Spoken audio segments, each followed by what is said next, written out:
коротенькое выступление на тему «Как стать счастливым».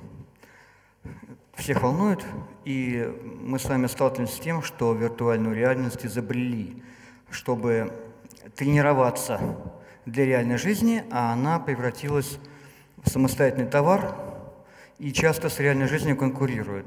Почему? Я вам сейчас расскажу на примере. Вот пример. Большинство сидящих в зале улыбнулись. Значит, те, кого не проняло,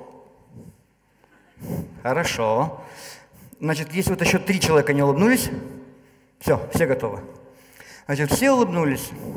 Я вам расскажу, что с вами произошло. У вас только что случился неконтролируемый выброс гормона окситоцина. За что отвечает этот гормон? У беременных женщин он вызывает выделение молока. У небеременных мужчин он вызывает доверие. Это гормон любви и доверия. Мы запрограммированные биологические машины. Поэтому нами управлять очень просто на базовом уровне. Я только что заставил вас улыбнуться, не сказав никакой шутки. С помощью гормона окситоцина. Запрограммированная ваша машина, будь то мужская она или женская, при созерцании чего-либо с круглой головой и большими глазами начинает выделять гормон окситоцин, чтобы кормить его грудью. У мужчин это вызывает чувство доверия и расположенности к собеседнику. В американских университетах делали эксперимент. В комнате, где был распылен гормон окситоцин, один человек давал другому в долг в 5 раз больше, чем в той комнате, где не было гормона. Выгодно. Распыление гормонов незаконно, а вот вызвать их выделение человека самого по себе законно. Соответственно, то, что мы делаем, мы управляем химической фабрикой человека, продавая ему эмоции. И когда выяснилось, что в виртуальной реальности эмоции продаются, даются, доставляются с таким же успехом, как в реальной жизни, а гораздо более даже эффективнее они делают. Потому что такую рожу в реальной жизни я вам не застрою. А вот такой аватар я сделаю, и вы мне в долг дадите больше. Поэтому не только реальность виртуальная, но и реальность настоящая наполнилась инструментами весьма странными и еще непредсказуемыми лет 20 назад. Инструменты, которые напрямую воздействуют на физиологическую основу человека, минуя мозг. И сейчас этими все активно пользуются. Главный тренд, который мы сегодня с вами разберем, называется тренд инфантилизация коммуникаций. Очень эффективный тренд, миллиарды долларов. Пример – волки. Просто чтобы не говорить про людей, они скучные, волки веселее. Волки имеют 3 занятия. Это игра, сон и охота. Сексом они занимаются так редко, что вас это не должно интересовать. Значит, они проводят большую часть времени в игре в молодом возрасте. Они проводят большую часть времени в охоте в зрелом возрасте, а потом они умирают. Соответственно, отличие молодого волка, который учится, от волка, который управляет, взрослый – игра. Только играющий волк развивается. Стремление волка как можно быстрее стать взрослым, перестать играть. Потому что у них правила конкретные, очень простые, как были раньше. Стремление детей тоже стать как можно быстрее взрослыми, начать играть в эти вот штучки, от которых они потом быстро умирают. Стремление взрослых, собственно говоря, нет никаких уже стремлений, потому что правила утверждены, развития нету. Скажите, от кого можно больше получить пользы, в смысле денег, от того, кто играет, или того, кто устал? Конечно, те, кто играют, те, кому интересно, те больше платят. Те больше верят во что-то, да? И те готовы к необдуманным поступкам, в том числе и покупке чего бы то ни было, то есть эмоций. Вот посмотрите, это очень интересные картинки. Для примера взяты рекламная кампания Coca-Cola и рекламная кампания Michelin, но этим компаниям лет по 80, 70, вот так вот. Это было давно. Что вы видите? Взрослых людей, да, успешных, которые демонстрируют вам некий товар. Это наши дни. Давайте сравним. Самое главное, что изменилось, это те же самые люди, образы, неважно, да, виртуальные. Это виртуальная реальность, демонстрирующая товар. Функция та же. Что изменилось самым главным образом? Пропорции тела. Вернемся назад. Пропорции тела. Видите, маленькая голова, большое тело. А вот этот вот успешный господин, он еще и брюхо наел. Что обозначает маленькая голова, большое брюхо? Взрослый. Взрослый человек, который освоил правила жизни. В то время, когда делалась эта реклама, правила жизни были просты и не менялись в течение жизни человека. То есть вы играли по тем же правилам, по которым играл ваш отец. Сейчас вы играете по новым правилам каждые несколько лет. Соответственно, изменилась парадигма кардинально. Сейчас вы не должны выиграть в игру, а вы должны как можно быстрее освоить новые правила. Представьте себе шахматиста Карпова, Каспарова даже представьте себе, которому вдруг сказали, что, знаешь, с сегодняшнего дня соревнования проходят по-другому, конь ходит по-другому. Ну, вот так придумали, веселее будет. Что говорит Каспаров? Он говорит, что я не этому учился всю свою жизнь. Его мир развалился. Все его наработанные приемы не работают. У него происходит катастрофа. Теперь возьмите ребенка. И вы говорите ему, помнишь, мы вчера бегали в игру на шарап? Вот сегодня пришел парень с соседнего двора и придумал новые правила. Клево? Клево. Какие правила? Давай изучим, будем играть. Веселее. Какой человек с каким психологическим складом более приспособлен для современной жизни? Карпов или ребенок? Ребенок веселее, потому что появился интернет, он готов. Появилась виртуальная реальность, готова. Новые правила легко осваивает. Но как быть, если этому ребенку уже лет 45? Вот такой вот ребенок. Ему нужна помощь. То есть вообще-то наш с вами организм рассчитан на 30 лет жизни. В 15 лет мы должны с вами рожать, в 25 воспитывать уже взрослеющих детей, а в 30 все.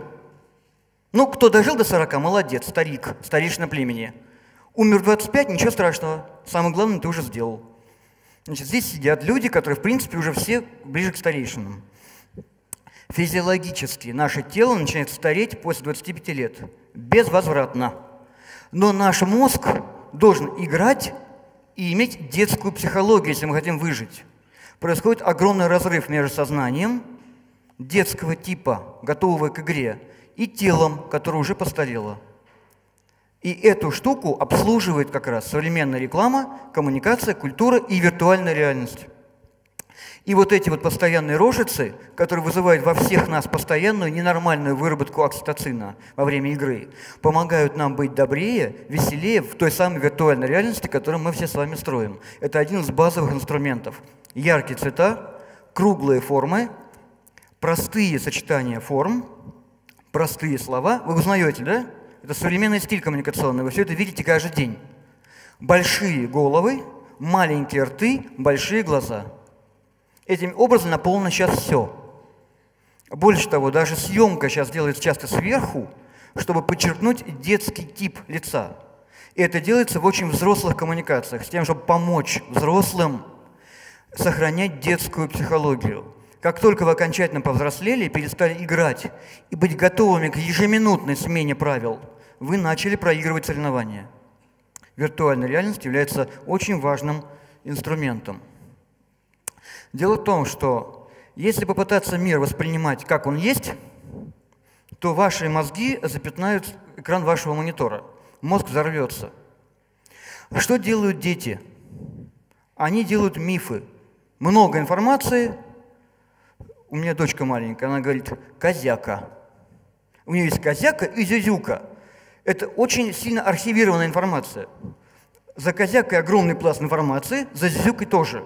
Но ей хлопотно думать о таких больших вещах. Она их называет и присваивает персонажей. Что происходит с нами с вами? У нас селебрити, у нас символы, у нас Пэрис Хилтон. У нас все сводится к образам и персонажам, как у детей.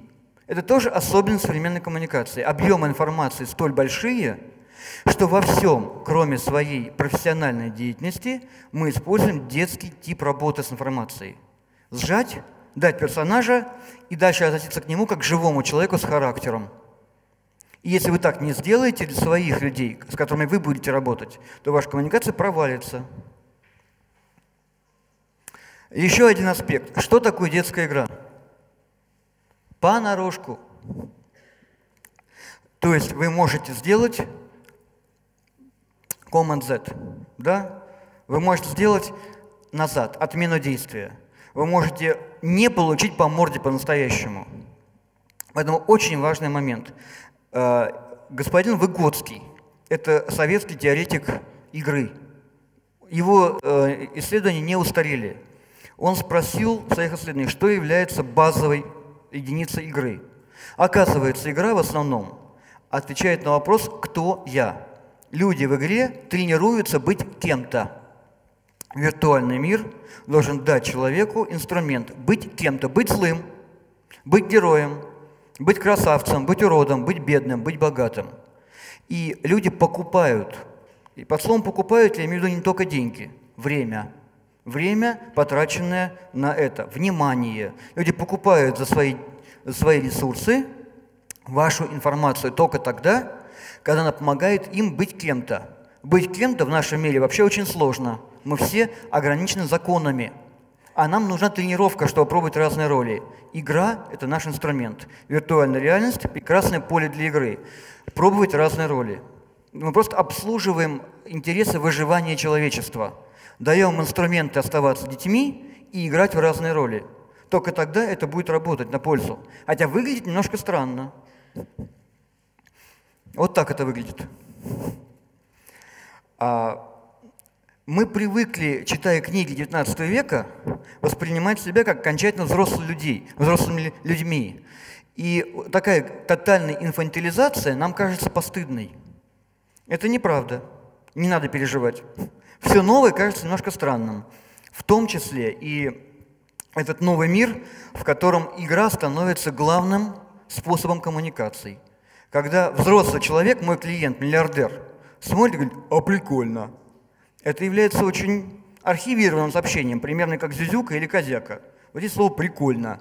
Это большой архив. В него положена такая туча информации, которую человек не может даже проговорить. Но он понимает, о чем речь идет. Еще есть слова «фишка». То же самое зюзюка. Эти картинки показывают, что одним из способов прямых, простых, очень легко контролируемых эксплуатации лучших креативных свойств человека является погружение его в ту среду, в которой быть ребенком естественно.